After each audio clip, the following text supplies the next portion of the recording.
किशनगढ़ नाम के गांव में सरजू नाम का एक आदमी उसके माता और पिताजी के साथ रहता था। उसके माता पिताजी की तबीयत उम्र के साथ खराब हो रही थी। वो अपने माता पिता की मन लगाकर सेवा करता था।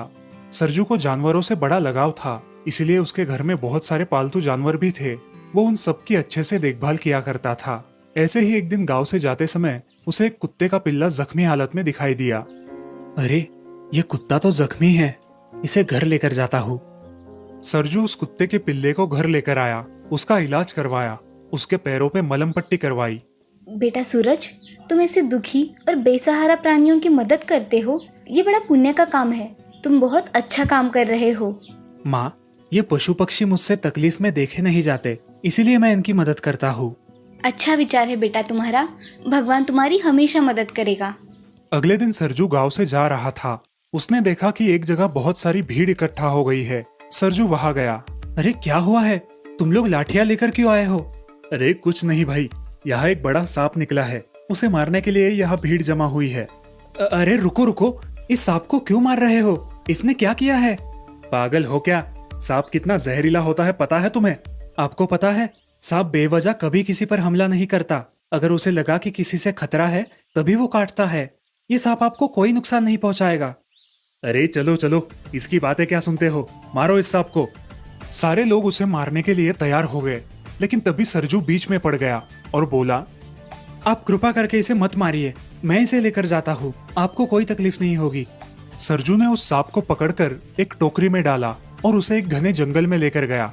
उसने उस सांप को वहां की झाड़ियों में छोड़ दिया और तभी अचानक वो सांप उससे बात करने लगा। हे मानव, तुमने मेरे प्राण बचाए हैं, मांगो तुम्हें क्या मांगना है। आप बोल सकते हो? हाँ, मैं एक जादुई सांप हूँ, मैं बोल भी सकता हूँ। मुझे कुछ नहीं चाहिए, आपको वो लोग मार डालते, इसीलिए मैं आपको यहाँ लेकर आया। मुझे प्राणियों से और पक्षियों से बहुत लगाव है, इसीलिए मैंने आपको बचाया। फिर तुम्हें जो चाहिए तुम मांग सकते हो। नहीं नहीं जादुई सांप, मुझे कुछ नहीं चाहिए। तुम्हारा स्वभाव देखकर मैं बहुत खुश हूँ। तुम्हारे माँ और पिताजी बीमार रहते हैं और तुम उनकी सेवा के लिए सारे पैसे खर्च कर देते हो ना? हाँ, लेकिन ये आपको कैसे पता? मैं सामने वाले का चेहरा पढ़ सकता हूँ, इसलिए मुझे पता चल जाता है कि किसका मन साफ है। ये लो, ये तुम्हारे लिए थोड़ी सी मदद। ऐसा बोलकर वो सांप अपने मुंह से सोने के सिक्के गिराने लगा। सरजू ने वो सारे सोने के सिक्के उठा लिए और सांप से कहा, हे जादुई सांप, आपका बहुत बहुत धन्यवाद।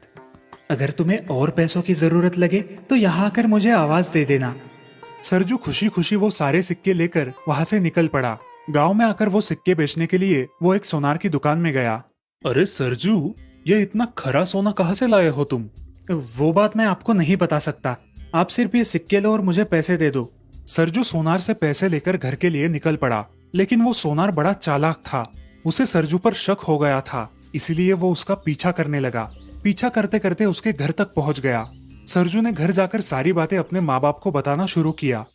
माँ, ये लो पैसे, इससे तुम्हारा और पिताजी का अच्छा इलाज करवाऊंगा। अरे बेटा, इतने पैसे कहाँ से लाए हो तुम?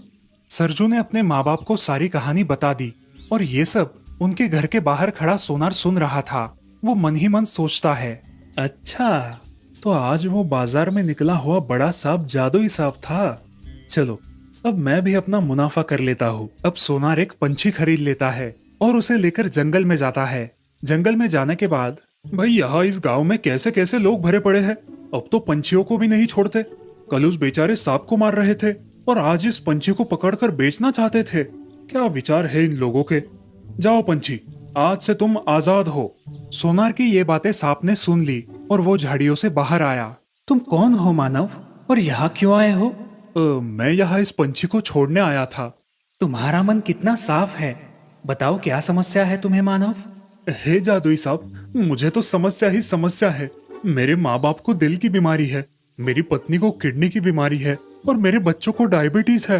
अब क्या करूँ तुम ही बताओ। वो सांप मन ही मन सब जान चुका था कि ये सोनार झूठ बोल रहा है। ये लो वत्स, तुम्हारे लिए सोने के सिक्के। इन्हें लेकर तुम अपने परिवार की सारी समस्याएं दूर कर सकते हो। अब तुम्हें कोई चिंता नहीं होगी। ऐसा बोलकर सांप उसके सामने सोने के सिक्के डाल देता है और वहां से चला जाता है। सोनार वो सोने के सिक्के उठाकर सीधे अपने दुकान आता है। दुकान आकर वो उन सोने के सिक्कों को घिसकर परखना शुरू करता है। घिसते घिसते अचानक उनसे धुआं निकलने लगता है और सारे सोने के सिक्के जल उठते हैं। आग इतनी बढ़ जाती है कि सोनार का पूरा दुकान जल जाता है। ये देखकर बेचारा सोनार हक्का बक्का हो जाता है, जोर जोर से रोने लगता है और अपनी लालच की वजह से अपना पूरा दुकान खो बैठता है। वहाँ दूसरी तरफ सरजू उन्हीं पैसों से अपने माँ बाप का इलाज करवाता है और उनके साथ एक खुशहाल जिंदगी